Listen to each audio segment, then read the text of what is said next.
आज RBI governor ने finally अपना पिटारा खोल दिया। 3 दिन की मीटिंग के बाद उन्होंने 50 बेसिस पॉइंट का रेट हाइक कर दिया है। लगातार तीसरा हाइक है। और अगर देखें तो बिल्कुल ग्लोबल मार्केट की तर्ज पर ही इंडियन मार्केट भी चल रहा है। ग्लोबल इकोनॉमीज में जिस तरह से इंटरेस्ट रेट हाइक किए जा रहे हैं, उसी तरह से इंडियन मार्केट में भी किए जा रहे हैं। अगर देखें तो गवर्नर का जो फोकस दिख रहा है वो रुपी के स्टेबलाइजेशन की तरफ दिख रहा है। इन्फ्लेशन को लेकर जो कंसर्न है, वो स्ट्रीट ने जो सोचा था बिल्कुल इन लाइन है। इन्हीं सभी मुद्दों पर बात करने के लिए हमारे साथ दो खास मेहमान जुड़े हैं। आज हमारे साथ जुड़े हैं Devang Mehta, head of equity advisory Centrum wealth के। साथ ही हमारे साथ जुड़े हैं विवेक कुमार, इकोनॉमिस्ट हैं क्वांट इको रिसर्च के। सर, आप दोनों का बहुत स्वागत है and thanks for your precious time sir. Devang बहुत सर। बहुत धन्यवाद। धन्यवाद देवांग सर, पहला क्वेश्चन सर, ये जो आरबीआई की पॉलिसी थी, इसमें आपको क्या पॉजिटिव लगा कि इक्विटी मार्केट को इससे एक रिलीफ मिला है, या और कौन सी ऐसी चीजें थी जो कि अभी भी ऐसी कुछ कंसर्न पॉइंट है जो कि आपको लगता है कि इक्विटी मार्केट इनसे भविष्य में घबरा सकता है? विवेक नमस्कार, thanks for having me on the show. I think clearly ये जो आरबीआई पॉलिसी थी उसमें एक्सपेक्टेशंस यही था, क्योंकि जैसे आपने ठीक से कहा कि पूरा ग्लोबल अरेना जहाँ पे इंटरेस्ट रेट हाइक हो रहा है, क्योंकि इन्फ्लेशन बहुत बड़ा प्रॉब्लम इमर्ज हुआ है, यूएस बोले या यूरोपियन कंट्रीज बोले। और वहां पे मोस्टली आपने देखा है कि हिस्टोरिक तरीके से यील्ड्स बढ़ी है। आप डॉलर इंडेक्स देख लीजिए जो वहां पे हुआ। आई थिंक मोस्टली सब बैंक्स ने बिल्कुल अपना स्टैंड अभी एकोमोडेटिव से एंटी इन्फ्लेशन कर दिया है। तो आरबीआई को भी कहीं ना कहीं लास्ट 8-10 दिन की जो घटनाएं हुई है जहां पे रुपी बहुत ही स्ट्रांग था इन टर्म्स ऑफ रिलेटिव, अगर आप कंपेयर करें तो, लेकिन वो भी जिस तरह से वीकन हुआ है, रफली अराउंड 81-82 के आसपास ट्रेड कर रहा था। तो मार्केट में ये आशाएं बन गई थी कि 50 बेसिस पॉइंट का हाइक किया जाएगा, जो सिंबॉलिक नहीं होगा, जहां पे बहुत क्लियर कहा जाएगा कि हम अभी एकोमोडेटिव तो नहीं है, हमको एकोमोडेशन धीरे धीरे बाहर निकालना है। आई थिंक बहुत इनलाइन पॉलिसी था। बहुत अच्छा चीज क्या हो गया है, मुझे लग रहा है ये जो आरबीआई गवर्नर है शक्तिकांता दास और उनकी टीम, उनको ये क्रेडिट दिया जाए कि ये जनरली जो सर्टेनिटी है उसमें से कुछ अनसर्टेन काम नहीं करते हैं, और मार्केट की एक्सपेक्टेशंस के हिसाब से। और मुझे कहीं ना कहीं लग रहा है कि एक ग्रोथ को भी ध्यान में रख रहे हैं, क्योंकि इंडिया एक ही कंट्री है जो मैं अगर कहूँ तो ओएसिस इन द डेजर्ट या थोड़ा सा silver lining in the dark cloud है। तो उनको एक बैलेंस करना है कि इन्फ्लेशन बहुत ज्यादा नहीं बढ़े नेचुरली, और ग्रोथ भी बहुत ज्यादा कम ना हो। तो मुझे लग रहा है इन लाइन विथ जो मार्केट का एक्सपेक्टेशन था, इसलिए मार्केट आज चीयर कर रहा है। जैसे लोग बोलते हैं वो जो रूमर होता है न्यूज के ऊपर, सडनली मार्केट खुश होता है। तो मुझे लग रहा है ये जस्ट इनलाइन पॉलिसी था, यहाँ से कुछ ज्यादा चेंज नहीं होता। यस, अभी आपको देखना है कि cost of funds, deposit rates, lending rate सब बढ़ेंगे, तो क्या इंडिया आईएनसी ये एकोमोडेट कर पाएगा कि नहीं, otherwise I think inline policy. जी, विवेक सर, आपका टेक इस पॉलिसी पर, आपको क्या लगता है कि क्या ये बिल्कुल हम अगर ग्लोबल ट्रेंड के हिसाब से देखें, जितना फेड गवर्नर डरा देते हैं, उनके जो रीजनल फेड के गवर्नर्स हैं वो और ज्यादा डरा देते हैं। पूरे वीक में आकर वो आते हैं और कुछ ना कुछ ऐसा बोलते हैं हॉकिश, और मार्केट पूरे वीक डरा सहमा सा रहता है। सर, हमारे यहाँ ये तो चलिए, ये बात तो पॉजिटिव है कि हमारे यहाँ इस तरह का कोई प्रोविजन नहीं है कि रोज आरबीआई गवर्नर से रूबरू हो सके। लेकिन सर, कुछ डर है? कुछ ऐसा लगता है कि हमें डरना चाहिए किसी चीज को लेकर? सबसे पहले बहुत बहुत धन्यवाद चैनल पे आमंत्रित करने का, और मैं आपके सभी दर्शकों को गुड मॉर्निंग बोलना चाहता हूँ। तो रही बात आरबीआई पॉलिसी की, ये जो आपने जो डिस्टिंक्शन बाहर लाया है यूएस फेडरल रिजर्व और आरबीआई के बीच, ये बहुत ही स्टार्क है। ये आज के जमाने में ये एक जो इन्फ्लेशन का जो प्रॉब्लम है, जो जो कि अपने और आरबीआई गवर्नर ने भी दर्शाया है, हाईलाइट किया है, वो आपको इस हिसाब से सोचना है कि यूएस का जो इन्फ्लेशन का जो प्रोजेक्शन है, जो फेडरल रिजर्व ने जो प्रोजेक्ट किया है, आने वाले सालों में 2025 तक भी वो अपने टारगेट को अचीव नहीं कर पाएंगे। ये मैं नहीं कर रहा हूँ, ये यूएस फेडरल रिजर्व की अपनी इंटरनल प्रोजेक्शंस कह रही है। तो उनका जो अग्रेशन है वो बिल्कुल जस्टिफाइड है, वो जो कर रहे हैं बिल्कुल जस्टिफाइड। आप अगर अपना रुख इंडिया की तरफ मोड़े तो आरबीआई के लेटेस्ट सेट ऑफ प्रोजेक्शंस को देखें, तो आरबीआई का जो 1 ईयर अहेड इन्फ्लेशन फोरकास्ट है, जो एक साल के बाद आएगा, सो ये आपका जून क्वार्टर 2023 का है, उसमें आरबीआई ने प्रोजेक्ट किया है कि सीपीआई इन्फ्लेशन 5% पे हो जाएगा, और जो कि करंट रेट 7% है। तो ये जो है प्रोजेक्शन ही आपको इतना कंफर्ट देता है कि कंपेयर टू जो फेडरल रिजर्व कर रहा है वो आपको करने की जरूरत नहीं है। अगर आपका जो भी प्रोजेक्शन है इन्फ्लेशन पे वो सही उतरता है तो आपको बिल्कुल भी फॉलो करने की जरूरत नहीं है जो बाकी के सेंट्रल बैंक्स कर रहे हैं।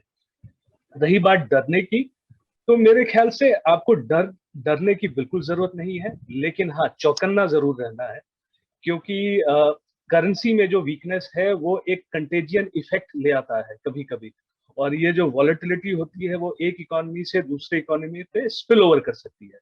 इसलिए ये जरूरी है कि आप अपना काम जो भी आपको टारगेट दिया हुआ है, चाहे वो फिस्कल पॉलिसी हो चाहे वो मॉनेटरी पॉलिसी हो, उस पर बिल्कुल ही डटे रहें, और जो भी मैसेज आप देना चाहते हैं इन्वेस्टर को, ग्लोबल कम्युनिटी को, वो बिल्कुल साफ शब्दों में दे, ताकि कोई भी कंफ्यूजन की कहीं भी गुंजाइश ना हो। मेरे ख्याल से अगर आप ये कुछ चीजें बेसिक करेंगे जो कि आरबीआई कर रहा है, तो बिल्कुल भी डरने की जरूरत नहीं है, बस आपको चौकन्ना रहना है। बिल्कुल। देवांग सर, आज इन्फ्लेशन की फोरकास्ट आज भी कम नहीं की गई। लॉजिकल भी चल रहा है क्योंकि अभी भी बहुत जो फूड आर्टिकल्स को लेकर अभी भी एक कंसर्न है। लेकिन सर अगर अदर कमोडिटीज देखें like metal, if you look at crude, all are down from their highs 25 to 30%। Sir इनका कंसीडरेशन इन्फ्लेशन डेटा में क्यों नहीं आ पा रहे? सी आई थिंक बहुत क्लियर है कि जिस तरह से क्रूड मेटल वगैरह नीचे आया है, थोड़ा सा फूड इन्फ्लेशन जो है वो एक अपनी तरह से राइज किया है और थोड़ा रिस्क वहां पे उनको दिख रहा है। दो monsoon was good, but RBI governor हमेशा से ही कह रहे हैं कि ये एक इन्फ्लेशनरी प्रेशर थोड़ा आ सकता है।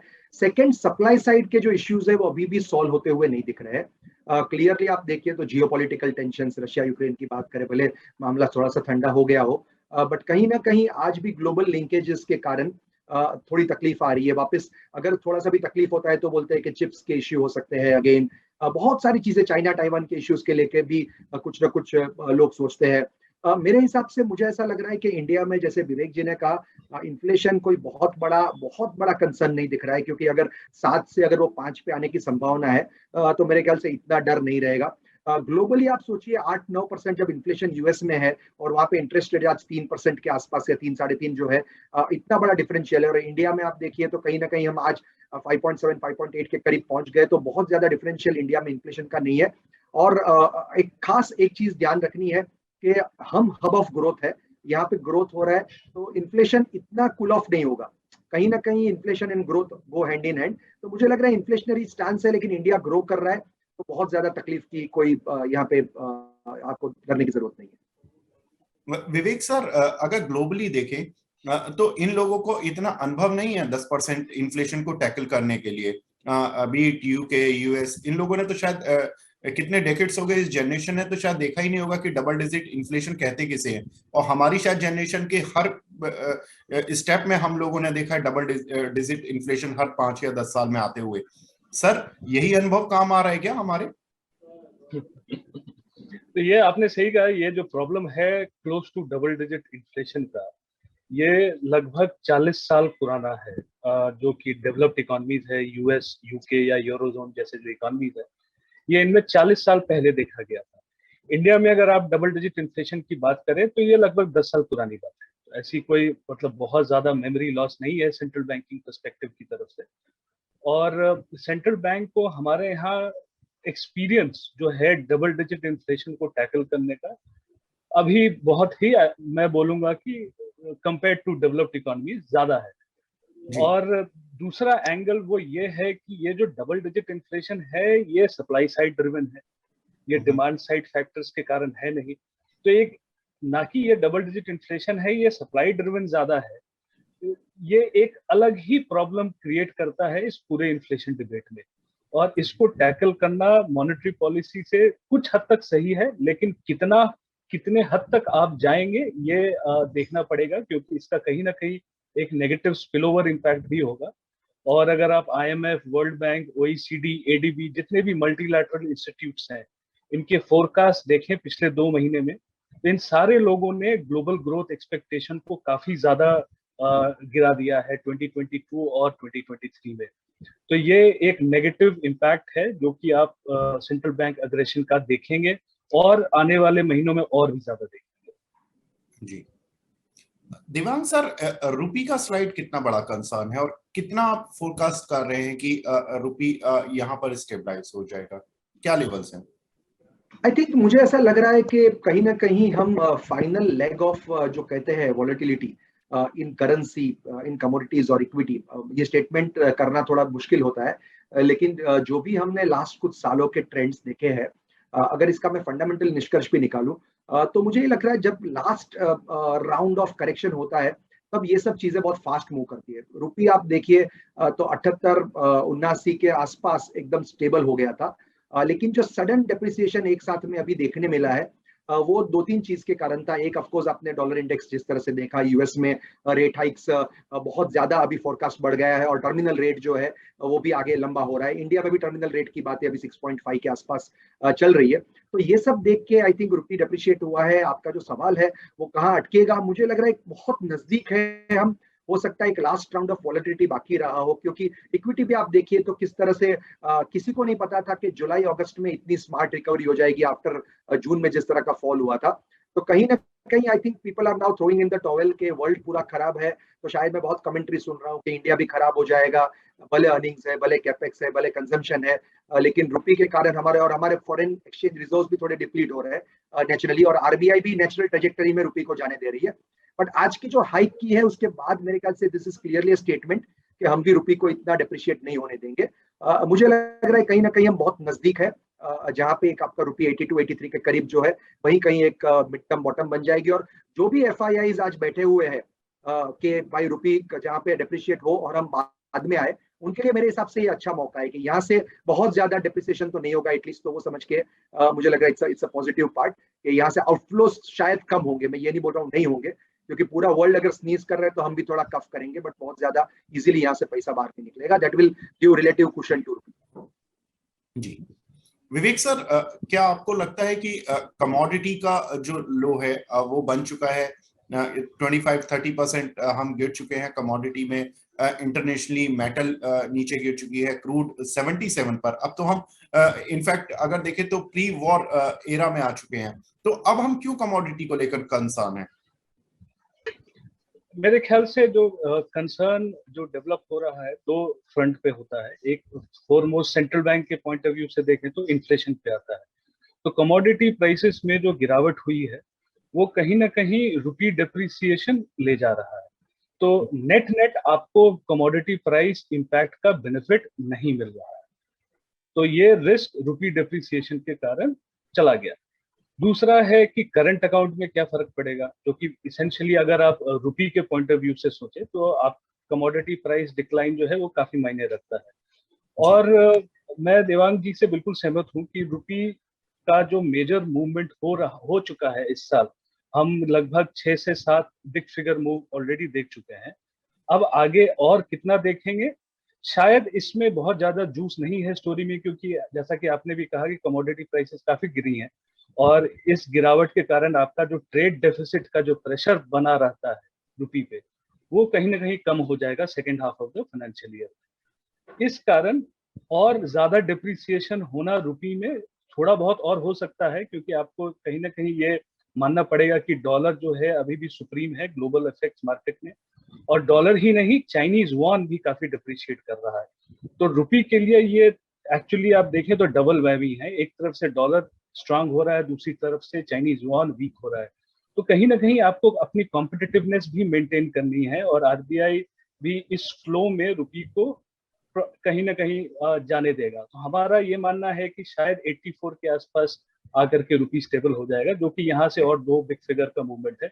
अगेन मैं फिर से बोलना चाहूंगा कि हमारा जो मेजर मूवमेंट है साल का वो लगभग शायद हो चुका है, क्योंकि कमोडिटी प्राइस गिरावट से हमें काफी कंफर्ट मिलने वाला है। जी देवांग सर, अगर यूएस का पिछले कुछ सालों का ट्रेंड देखें सर, हर बार एक मंदी आती है, वो स्टिमुलस देते हैं, अपनी करेंसी को उस समय उनको केवल संभालना होता है, और उसके बाद जब वो अपना स्टिमुलस वापस लेते हैं, दुनिया भर की करेंसी को वो तोड़ देते हैं, तो नेचुरली दूसरे की डी ग्रोथ उनकी अपनी खुद की ग्रोथ हो जाती है सर। सर ये ट्रेंड लोगों को, देशों को समझ नहीं आ रहा है, इसको टैकल नहीं कर पा रहे। इंटरनेशनली हम देखते हैं हर 5 या 10 साल में जब भी स्टिमुलस वापस होता है 5-10 देश बर्बाद हो जाते हैं। इस बार श्रीलंका हो गया, कोई और हो गया, किसी और रीजन से, लेकिन करेंसी फेल एक बड़ा कारण बनता है सर। बिल्कुल। ये अभी मतलब ये इसका खामियाजा तो भरना होगा, क्योंकि अगर आप एक ही चीज को आप सेफ एसेट समझते हो, राइट, आपने एक मोनोपोलिस्टिक एक अपना करेंसी बना लिया है कि यूएस डॉलर के सिवा कुछ भी नहीं है। सो जितना मैं समझ रहा हूँ बीच में एक्चुअली गोल्ड चलना चाहिए था, राइट, अगर मतलब गोल्ड को बहुत जबरदस्त रिटर्न्स देने चाहिए थे, लेकिन उसको भी आजकल सेफ हेवन गिना जाता है कि नहीं, उसको भी हेज अगेंस्ट इन्फ्लेशन गिना जाता है कि नहीं, उसमें कोई डिविडेंड तो होता नहीं है। तो मतलब मैं कभी ऐसा नहीं कहूंगा कि गोल्ड मुझे पसंद है, but the problem is that ना गोल्ड चलता है ना कुछ और चलता है, लेकिन यूएस डॉलर जिस तरह से मतलब आप सेफ हेवन के हिसाब से लोग उसको संग्रह करके रखते हैं, that's the only problem which all this economies face. Luckily आज हम इंडिया में बैठे हैं, मैं जब भी देखता हूँ, हम इंडिया के जो एक्सटर्नल अफेयर्स मिनिस्टर हो या कोई भी हो, उनकी जो पॉलिसी है कि आज हम India is clearly, India is the back office to the world, right, लेकिन इंडिया धीरे धीरे फैक्ट्री ऑफ द वर्ल्ड भी बनना चाहता है। तो अगर मैन्युफैक्चरिंग वगैरह जब हम सुनते हैं कि एप्पल भी इंडिया में मैन्युफैक्चरिंग करेगा, एफडीआई इंडिया में आएगी, एफआईआई फ्लोज आएंगे, तो हम बहुत स्ट्रांग है। तो आपने बिल्कुल सही कहा कि कुछ छोटी कमजोर इकोनॉमीज है जो इनका खामियाजा भुगतना पड़ता है उनको, बट इंडिया मेरे ख्याल से रिलेटिवली इतनी स्ट्रांग हो गई है कि हमको इतना ज्यादा फर्क नहीं पड़ेगा। ऑफकोर्स अगर आप बोल सकते हो जो हम इंपोर्ट करते हैं, बिल्कुल विवेक जी ने भी सही कहा, जो हम इंपोर्ट करते हैं वो महंगा पड़ता है। अगर कमोडिटी प्राइस और अगर रुपी दोनों अगर डिप्रिशिएट हो रहा है, कमोडिटी प्राइस बढ़ रहा है, तो डबल वैमी था। बट लकीली हमारे लिए पहले एक बीच में ट्रेड आया था खाली कमोडिटी प्रोड्यूसिंग नेशंस बाय करिए, राइट, लेकिन आज हम कमोडिटी कंज्यूमिंग है, तो कितना फायदा हो रहा है, क्रूड मेटल सब कुछ नीचे आया, इनपुट कॉस्ट प्रेशर भी नीचे आया। तो मेरे हिसाब से मुझे लग रहा है, आपने बिल्कुल सही कहा, काफी सारी इकोनॉमीज को तकलीफ होती है। ये स्टिम्युलस जो दिया जाता है वो भी आप देखिए तो नॉर्मली वो आर्टिफिशियल ही होता है, राइट। तो रिस्पॉन्स टू स्टिम्युलस उस समय पे तो अच्छा होता है, लेकिन जब आप स्टिम्युलस निकालते हैं तो रिस्पॉन्स नेचुरली खराब होता है। और वही अमेरिका एक्सपीरियंस कर रहा है कि आपने सब एसेट्स के भाव बढ़ा दिए, सब कुछ कर लिया, इन्फ्लेशन इतना ज्यादा आ गया, अभी उनको स्लो डाउन चाहिए, उनको रिसेशन नहीं चाहिए। It's a very fine balance है कि रिसेशन होगा या स्लो डाउन होगा, पता नहीं क्या होगा। बट यस, बिल्कुल सही कहा आपने कि कुछ इकोनॉमीज को इसके कारण हमेशा तकलीफ होती है, लेकिन उसका कोई चारा नहीं है जब तक आप काफी करेंसीज को मजबूत करके उनको भी ट्रेडेबल करेंसीज बनाए। जी विवेक सर, इस समय इंडिया के लिए या दुनिया भर के लिए सबसे बड़ा रिस्क क्या है, जियोपॉलिटिकल या इंटरेस्ट रेट हाइक? ये चूज करना बहुत ही मुश्किल का काम होगा, क्योंकि अभी ये दोनों ही प्रॉब्लम्स जो है एक साथ आ गई हैं। तो दोनों अपने आप में बड़ी प्रॉब्लम्स हैं। Geopolitical uncertainty Russia Ukraine war के कारण, क्योंकि ये सप्लाई डिसरप्शन को और बढ़ाता है, और साथ ही साथ कमोडिटी प्राइसेस में एक प्रीमियम ले आता है, जो कि पिछले 6 महीने में हमने देखा था। लेकिन जो दूसरा एंगल है वो है इन्फ्लेशन का, जो कि अभी के हिसाब से बहुत बड़ा एक फाइनेंशियल इंस्टेबिलिटी का सोर्स बन गया है। जो कि आपने कहा था कि यूएस जो है एक्सपोर्ट करता है financial instability rest of the world में अपने मॉनेटरी पॉलिसी के थ्रू। तो ये आज के दौर में एक काफी बड़ा सोर्स ऑफ फाइनेंशियल इंस्टेबिलिटी बन गया है, और इसमें काफी सारे इमर्जिंग मार्केट्स और डेवलप्ड मार्केट्स भी इस घेरे में आ चुके हैं। तो मैं बोलूंगा कि ये काफी अनफॉर्चुनेट है कि ये दो events, extremely uncertain geopolitical events और इन्फ्लेशन प्रॉब्लम एक साथ आ गई है। तो ये दोनों का जो खिचड़ी बन गया है, ये हमारे ग्लोबल इकोनॉमी और फाइनेंशियल मार्केट्स के लिए सेहतमंद बिल्कुल नहीं है। जी Devang sir, last question sir, इस समय मार्केट में क्या करें? लोग बेचारे जून तक जब लो बन रहे थे, और जुलाई और अगस्त में सडनली एक हाइक राइज मिला मार्केट में, और उसमें रैली में बहुत सारे लोग मिस आउट वाली फीलिंग कर रहे थे। अब वो मिस आउट वाली फीलिंग वापस दूर करने की कोशिश कर रहा है मार्केट। कहीं ऐसा तो नहीं कि सर अब ले लेंगे तो फिर फंस जाएंगे, या अभी ले लेंगे? विवेक, ये बहुत ही डिफिकल्ट क्वेश्चन होता है हमेशा, बट इसका सिंपल आंसर तो यही है कि इंडिया का मार्केट क्लासिकली बहुत साल से अगर आप देखें, क्योंकि हम ग्रोथ इकोनॉमी है, हम डेवलपिंग है, हम इमर्जिंग है, जो भी कहिए, बट आई थिंक बेस्ट मौका आपको मिल रहा है इस समय पे। मैं कोई ऐसा नहीं कहूंगा हम स्ट्रक्चरल बुल रन में जाएंगे, हम mother of all bull run में जाएंगे, बट क्लियरली आपका पैसा बनेगा इन टर्म्स ऑफ कुछ अच्छे सेक्टर और अच्छे बिजनेसेस से। सो अगर आप क्लियरली मार्केट को फॉलो करते हैं, बार बार आप निफ्टी का ट्रेंड देखेंगे, बहुत ज्यादा मैक्रो एनालिसिस करेंगे जो जरूरी है, बट बहुत ज्यादा अगर एनालिसिस करेंगे तो it will lead to paralysis. So मेरे हिसाब से काफी कंपनीज ऐसी है इस दौर में जहां पे आपको मौका मिल रहा है, आपको एक करेक्शन मिल रहा है ड्यू टू अननेचुरल फैक्टर्स। मेरे ख्याल से कंपनीज, आप अगर टॉप 70-80 कंपनीज देखें, लार्ज कैप हो गई, मिड कैप हो गई, जिनका डेट इक्विटी ऑलमोस्ट जीरो है, सी आप हाई इन्फ्लेशन में जा रहे हैं, हाई इंटरेस्ट रेट्स में जा रहे हैं, तो आपको चाहिए कि आपका या जीरो डेट ले या बहुत कम डेट वाली कंपनीज ले। कंपनीज का अगर आरओई बहुत अच्छा है तो वो कंपनीज नेचुरली आपके लिए अच्छा बिजनेस कर रही है। Market share, high market share, high opportunity size, margin of safety, ये सब फैक्टर्स अगर आप कंसीडर करते हैं तो मुझे लग रहा है काफी बिजनेसेस अवेलेबल है जहां पे शायद आपको वैल्यूएशन कंफर्ट इतना नहीं होगा बट ग्रोथ कंफर्ट मिलेगा। तो मेरे हिसाब से इंडियन मार्केट ऐसा है कि आपको बहुत अच्छा मौका दे रही है। ये मैं इसलिए बोल रहा हूँ क्योंकि macro stability, political stability, suddenly माइक्रोज आपको अर्निंग्स नेक्स्ट 2 साल तक कम से कम 18-20% से ग्रो करेंगे। आपका कैपेक्स वापस आ रहा है, अर्बन कंजम्पशन अच्छा है, मॉनसून ठीक रहा है, काफी हद तक रूरल कंजम्पशन भी ठीक हो जाएगा। तो ये सब फैक्टर्स मुझे एंकरेज करते हैं कि ग्लोबल मार्केट खराब रहेगा तो हम भी अच्छा नहीं करेंगे, लेकिन कहीं ना कहीं जैसे डस्ट सेटल होगा हम फास्ट रिकवर करेंगे और रिटर्न्स बहुत अच्छे बन सकते हैं। तो मेरे हिसाब से बहुत क्लीशे साउंड करेगा, लेकिन Indian market buy on dips जैसा मार्केट है। आपको कुछ बुरे दिन में जो आपको फॉल मिलता है उस दिन में आप यूटिलाइज करिए, और अगर आप नेक्स्ट 3 साल में अगर आपने 20-25 दिन भी अगर खो दिए अच्छे, तो आप most of the returns miss करते हैं। ये कोई भी एनालिसिस आपको बताएगा। सो मेरे हिसाब से बाय ऑन डिप्स करिए और बहुत ज्यादा मैक्रो मत सोचिए। बिल्कुल। विवेक सर, आपसे भी यही सवाल है कि कौन से सेक्टर ऐसा लगता है कि आपको कि अब रिसेशन प्रूफ के तौर पर अगर ग्लोबल रिसेशन आ भी जाता है तो कहां पर किन सेक्टर्स को लेकर आप पॉजिटिव हैं? क्या लगता है कि ये ठीक है, ये सेक्टर में अगर कोई बना हुआ है तो ठीक है, कोई प्रॉब्लम नहीं होगा? देखिए, इसके दो तरीके हो सकते हैं। एक ही कि नियर टर्म में क्या चल सकता है। तो नियर टर्म में अगर आप देखें तो जो पेंट अप डिमांड का रोल है वो सर्विसेज सेक्टर को काफी ज्यादा सपोर्ट करेगा। ये हमने फर्स्ट क्वार्टर जीडीपी डेटा में भी देखा और ये हम आगे भी देखेंगे। और ये बस आपको बाहर निकल के देखने की जरूरत है। आई एम श्योर आपने एक्सपीरियंस भी किया होगा कि फ्लाइट्स ऑलमोस्ट फुल हैं, होटल्स सारे ऑलमोस्ट फुल हैं। तो ये एक नियर टर्म स्टोरी है कि जो पेंट अप डिमांड है पिछले 2 साल का, वो सर्विसेज सेक्टर को काफी ज्यादा सपोर्ट करेगा।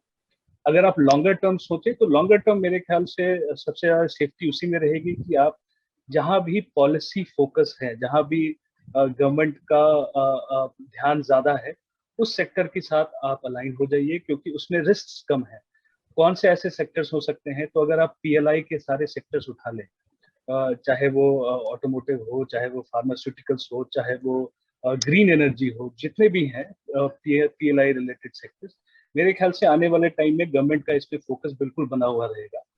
और मीडियम टर्म के हिसाब से अगर आप सोचे तो गवर्नमेंट जो है पिछले 2-3 सालों में, right from the start of Covid 2020 onwards, इनका केपिक्स क्रिएशन पे बहुत ज्यादा जोर है। इनफैक्ट इस साल पहले 4 महीनों में गवर्नमेंट की जो केपिक्स की जो एक्सपेंडिचर है वो नियरली 62-63% ईयर ऑन ईयर से ग्रो कर रही है। ये बिल्कुल फिनोमिनल है। पिछले 10-12 सालों में ये ग्रोथ हमने नहीं देखी है।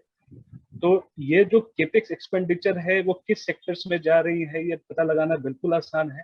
आप ओवरऑल अगर इंफ्रास्ट्रक्चर में सेक्टर में बिलीव करते हैं और अगर आपको बिल्कुल भी जरा सा भी ध्यान है कि इस सेक्टर में गवर्नमेंट की स्पेंडिंग जा रही है, तो उस पर्टिकुलर सेक्टर में अलाइनमेंट होना मेरे ख्याल से एटलीस्ट एक्सपोजर लेना बिल्कुल बनता है। बिल्कुल, तो ये बात क्लियर हो गई कि मार्केट में किसी भी डिप में बाय करें और गवर्नमेंट स्पेंडिंग जहां पर हो रही है, जिन सेक्टर्स में हो रही है, वहां पर एलोकेशन रखें। Thank you very much Devang sir, thank you very much Vivek sir, अपना कीमती समय देने के लिए और इस अपडेट में हमारे साथ जुड़ने के लिए। Thank you sir. Thank you so much. Thank you.